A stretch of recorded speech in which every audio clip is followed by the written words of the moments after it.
नमस्ते फ्रेंड्स, आप सब कैसे हैं। आज मैं आपको बताने वाली हूँ कि डिलीवरी के बाद आप अपने टाकों का ध्यान कैसे रख सकते हैं।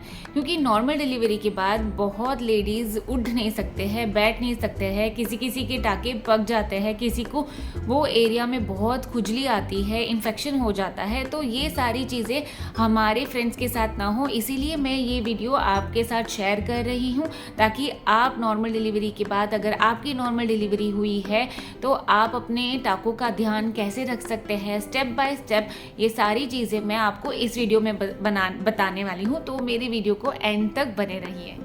सबसे पहले तो टाकों को हमको साफ़ सुथरा रखना है। जैसे हम नहाते हैं साबुन और पानी से, वैसे ही टाकों को भी साबुन और पानी से साफ़ करना है। क्योंकि हमारे टाके नॉर्मल डिलीवरी के ऐसी जगह पे होते हैं जहाँ पे जो संडास की जगह बहुत नज़दीक होती है, और कभी कभी संडास भी थोड़ा बहुत आजू बाजू में चिपक जाता है और वही आगे चल के इन्फेक्शन का कारण बन सकता है। इसीलिए टाकों को साफ़ रखना बहुत ज़रूरी होता है। नहाते समय गर्म एकदम, लोग बोलते हैं, या हमारे ज़माने में जैसे बोलते थे कि कड़क गर्म पानी से नहाना चाहिए, क्योंकि गर्म पानी बॉडी को, मसल्स को रिलैक्स करते हैं, नीचे के मसल्स भी आराम से रिलैक्स हो जाते हैं। तो गर्म पानी में भी, गर्म पानी से नहाते समय आपको हल्के साबुन से और पानी से टाकों को धो देना है। तो जैसे नहाते समय टाकों की आपको सिकाई करनी है।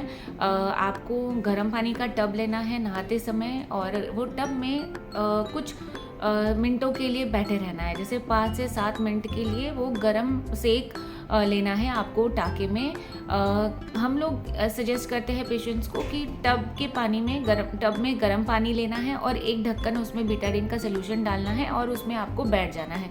ऐसा आपको कम से कम दिन में 2 बार करना है, 3 से 4 बार भी आप कर सकते हो। गर्म पानी से क्या होता है कि जो नीचे के पेल्विक फ्लोर के मसल्स होते हैं वो रिलैक्स हो जाते हैं। टाकों में जो चिपचिपाहा, क्योंकि बहुत सारा डिस्चार्ज और ब्लीडिंग भी होता रहता है, कभी कभी वो भी टाकों पे पर लग जाती है उसकी। तो जो पर पपड़ी जैसा है वो टाकों में से गर्म पानी लगने से निकल जाता है और टाके साफ रहते हैं। टाके गर्म पानी में सेकने के बाद अब आपको टाके एकदम हल्के सॉफ्ट टॉवल से नीचे की जगह आराम से डैब डैब करके पोंछनी है, घिसना नहीं है, कड़क टॉवल नहीं यूज़ करना है, नहीं तो टाकों पे थोड़ी सी भी खरोच आ जाती है तो वो इन्फेक्शन का साइट हो जाता है और आगे चल के वो इन्फेक्शन बढ़ जाता है। तो आपको हल्के टॉवल से उसको पोंछना है, दैट्स इट।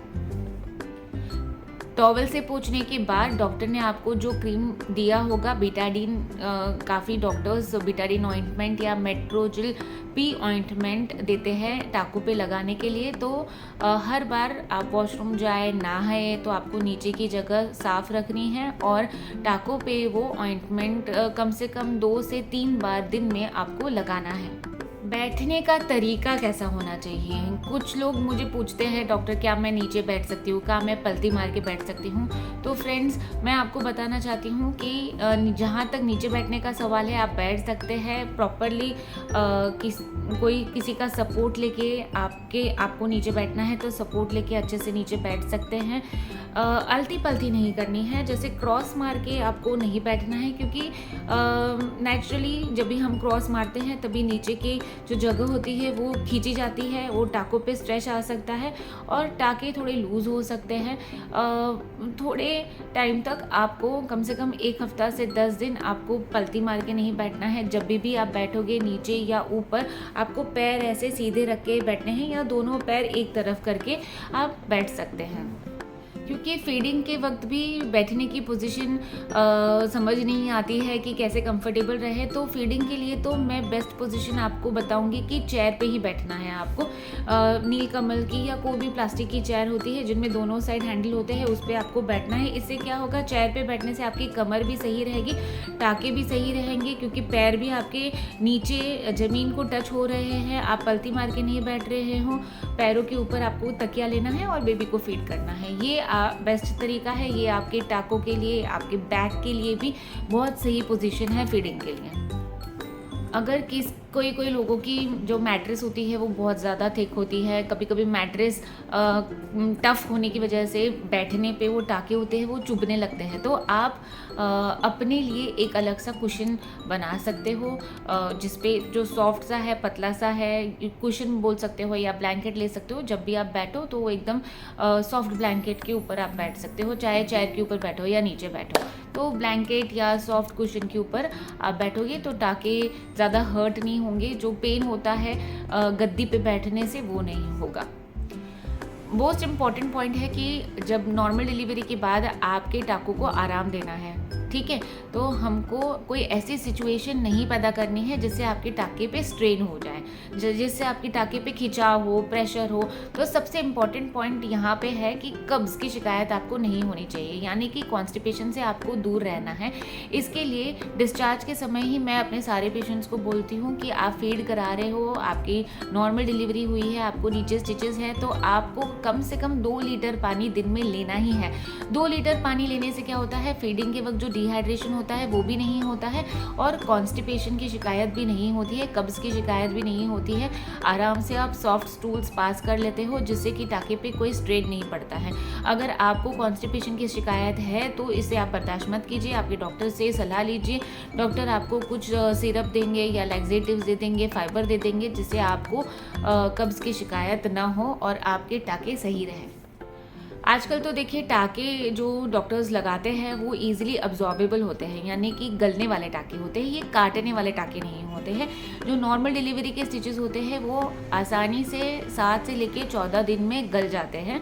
तो ये आपको टेंशन नहीं है कि मुझे कब टाका काटे जाना है या ये टाके का क्या होगा।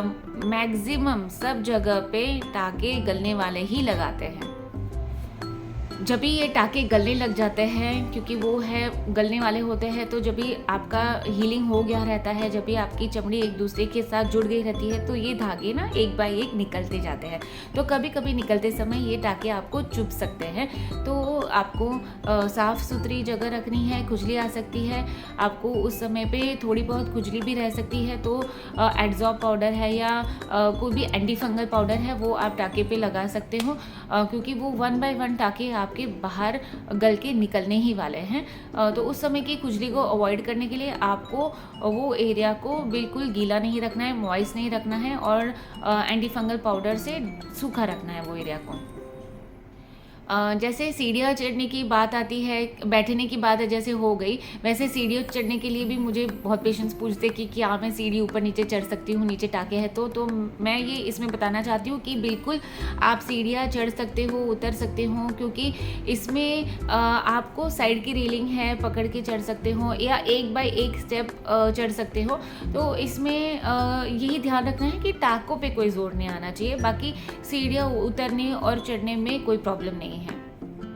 फ्रेंड्स, ये मेरा पर्सनल ऑब्जर्वेशन है, क्योंकि आजकल के जो सैनिटरी पैड्स होते हैं वो बहुत इरिटेट करते हैं टाकों को, और क्योंकि हमको डिलीवरी के बाद 1.25 महीने तक कुछ ना कुछ सैनिटरी पैड या पैंटी लाइनर्स यूज़ करने रहते हैं, तो शुरुआती के दिनों में मैं सजेस्ट करूँगी कि आप कॉटन के ही पैड्स यूज़ करें, क्योंकि उसमें ऊपर का लेयर जो होता है, ऊपरी लेयर जो होता है वो प्लास्टिक का नहीं होता है। नॉर्मल जो सैनिटरी नैपकिन्स होते हैं, कोई भी ब्रांड ले लो आप, या मैं बताने नहीं चाहती हूँ, कोई भी ब्रांड ले लो, उसके ऊपर की पतरी जो होती है वो प्लास्टिक की होती है, वो टाकों के ऊपर रगड़ती है तो टाकों पे इचिंग, इरिटेशन, रेडनेस, स्वेलिंग, ये सब होने की शिकायत रहती है। तो शुरुआत के 7 से 14 दिन जब टाके जब तक हील नहीं होते हैं, तब तक मैं आपको सजेस्ट करूँगी कि आप मार्केट में सादे कॉटन के पैड्स भी मिलते हैं, अवेलेबल रहते हैं। हॉस्पिटल में भी हम पेशेंट्स को कॉटन के पैड्स ही अवेलेबल करके देते हैं। तो आप जब तक टाके हील नहीं होते तब तक आप कॉटन के पैड्स ही इस्तेमाल कीजिए। ये मेरा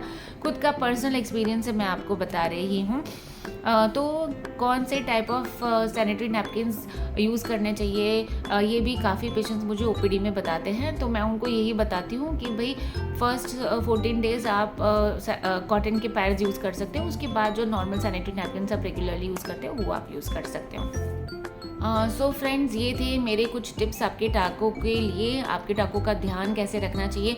पर फिर भी अगर फ्रेंड्स आपको ऐसा लग रहा है टाके पे ज़्यादा खुजली हो रही है, सूजन आ रही है, पस आ रहा है, आपको बुखार आ रहा है, पेशाब में जलन हो रहा है, तो आप बिल्कुल घर पे वेट मत कीजिए, आप अपने डॉक्टर के पास तुरंत चले जाइए।